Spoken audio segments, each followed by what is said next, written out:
এখন আমরা শিখব কমন স্পিকিং ফ্রেজ পার্ট 3। আমরা হচ্ছে পার্ট 1 এবং পার্ট 2 ইতিমধ্যে কমপ্লিট করেছি। পার্ট 3 তে আমরা 5টি বাংলা ফ্রেজ দেখব এবং তাদেরকে আমরা ইংরেজিতে কনভার্ট করব। আমরা অনেকেই বাংলায় বলি যে সারা বছর ধরে তুমি কাজ করে যাচ্ছ। তো এই জিনিসটাকে আমরা বলতে পারি throughout the year you have been working। সারা বছর ধরে ইংলিশ হচ্ছে throughout the year হচ্ছে সারা বছর ধরে। চাঁদাবাজ বর্তমানে খুব প্রচলিত একটি শব্দ হচ্ছে চাঁদাবাজ। সো চাঁদাবাজ এই জিনিসটাকে আমরা বলতে পারি toll এক্সটর্শনিস্ট।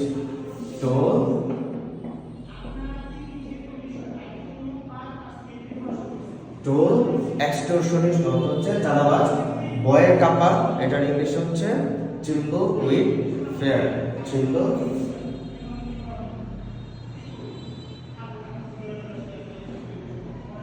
Symbol with fair. T-R-E-M-B-L.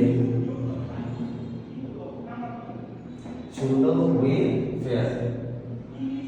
Symbol with fair হচ্ছে বয়ের কাপা। লেলিয়ে দেওয়া ইংলিশ হচ্ছে আনলিশ অর্থ হচ্ছে লেলিয়ে দেওয়া। UNLEASH আনলিশ অর্থ হচ্ছে লেলিয়ে দেওয়া। মেরে ভর্তা বানানো এটাকে আমরা ইংরেজিতে বলতে পারি বিট ব্ল্যাক অ্যান্ড ব্লু।